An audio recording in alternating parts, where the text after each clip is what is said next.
In 2013, Xi Jinping stood before the world and announced a plan.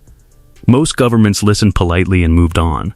That was a mistake, because what followed wasn't a speech. It was a construction program. $1.4 trillion, 150 countries, 3,000 completed projects spanning roads, railways, deep sea ports, submarine internet cables, 5G networks, satellite systems, and smart city infrastructure across 5 continents simultaneously. This is not a foreign aid program. It's not development assistance. It is a systematic effort to build the physical and digital infrastructure that the global economy runs on, and to make sure that infrastructure runs through China. Here's how it actually looks on the ground. Project 10 Ethiopia-Djibouti Railway. Most people can't find Djibouti on a map. China not only found it, China understood something that decades of Western development funding completely missed. Djibouti sits at the junction of the Red Sea and the Gulf of Aden. Every ship moving between Europe, Asia, and East Africa passes through this corridor every single day. Ethiopia sits directly behind it, 120 million people, the second largest population in Africa, and no coastline whatsoever. China built a $4.2 billion railway connecting landlocked Ethiopia directly to Djibouti's port. What Western institutions discussed for decades and never funded, China financed and completed in years. But here's what doesn't make the headline.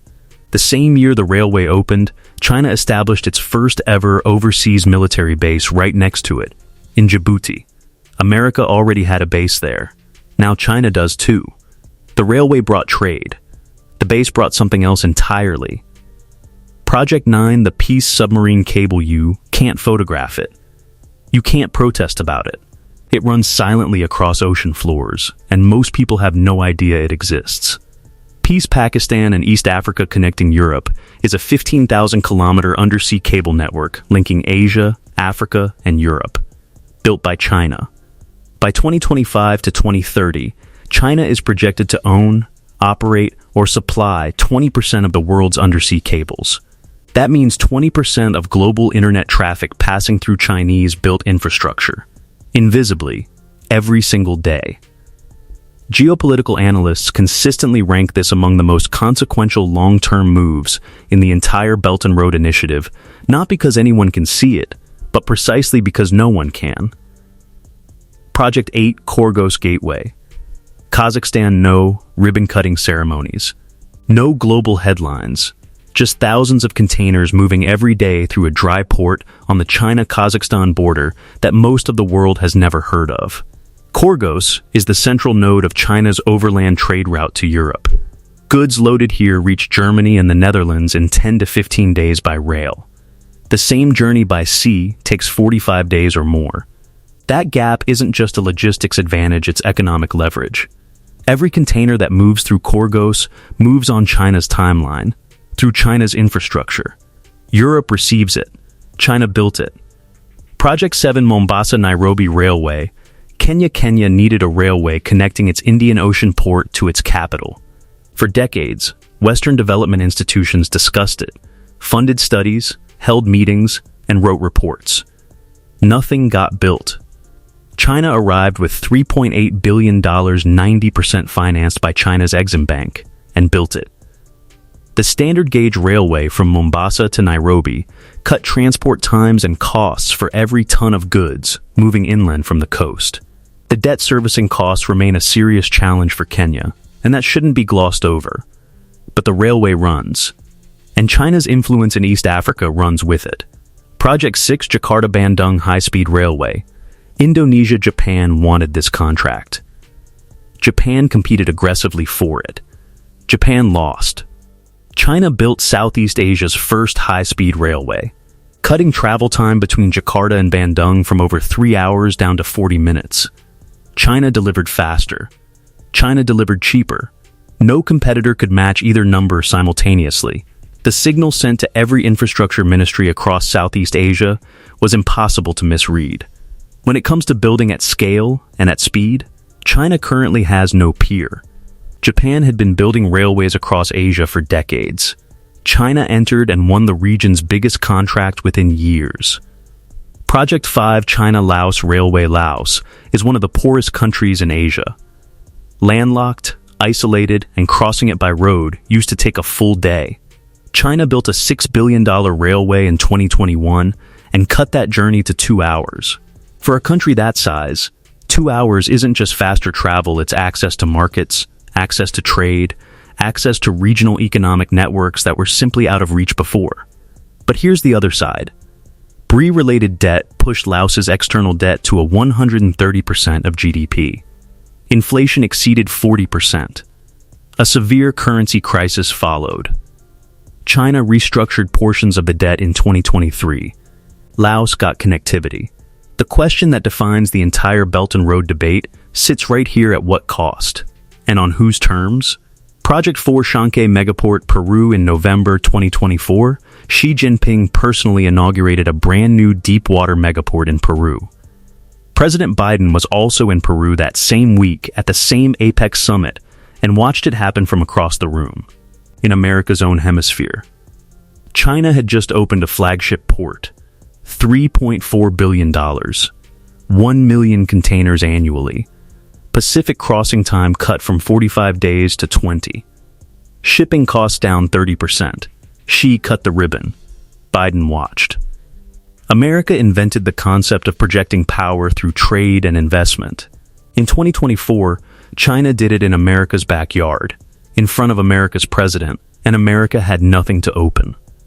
Project 3 Piraeus Port. Greece needed capital. China provided it. China's state-owned COSCO acquired a controlling stake in Piraeus Port and turned it into the largest container hub in the eastern Mediterranean. This is not a port in Africa or Southeast Asia. This is inside Europe, inside NATO, a NATO member state's most strategically significant port operated by a Chinese state-owned enterprise. EU governments launched security reviews after the deal closed. But the deal is done. The port is Chinese-operated. The Belt and Road Initiative reached into the heart of the Western military alliance legally, through investment, without a single military asset deployed. Project 2 Hambantota Port. Sri Lanka borrowed from China to build Hambantota Port. When repayment became unmanageable, it handed China a controlling equity stake and a 99-year operating lease in 2017. The port sits at a critical node in the Indian Ocean, allowing Beijing to route shipping that bypasses the Strait of Malacca, China's most vulnerable maritime choke point, and connect directly to open ocean. The full story is contested, and both sides have arguments worth hearing. But the geopolitical reality is fixed. China holds a 99-year lease on a strategic Indian Ocean port. India is watching. America is watching. Neither holds the lease. Project 1 CPEC and Gwadar Port. Pakistan. This is the project that keeps planners in Washington and New Delhi awake at night. The China-Pakistan Economic Corridor. $62 billion. Highways, railways, and energy pipelines connecting China's Xinjiang region directly to Gwadar Port on the Arabian Sea. Gwadar sits 400 kilometers from the Strait of Hormuz, the choke point through which a significant share of the world's daily oil supply flows. CPEC cuts the distance for Chinese goods to reach the Arabian Sea from 12,000 kilometers down to 2,500. Pakistan has also connected Gwadar to an Iran transit corridor, making it a dual-axis port, serving both China's north-south trade ambitions and sanctions-resistant regional commerce. America built aircraft carrier groups to project power across oceans. China built a corridor straight to the ocean's edge. The port is already open. The Pattern 10 projects. 10 countries. One consistent approach. China doesn't ask permission. It doesn't wait for multilateral consensus. It doesn't commission studies about commissioning studies. It shows up, writes the check, builds the infrastructure, and owns the relationship that follows. $1.4 trillion. 150 countries. A NATO port. A 99-year Indian Ocean lease. A military base beside a railway. A megaport inaugurated in America's hemisphere, while America's president watched from the same room. This is not infrastructure spending. Infrastructure spending builds roads. This is something else influence that is physical, permanent, compounding, and extremely difficult to reverse once it's in place. The world in 2013 heard the announcement and moved on. The world in 2026 is living inside what got built.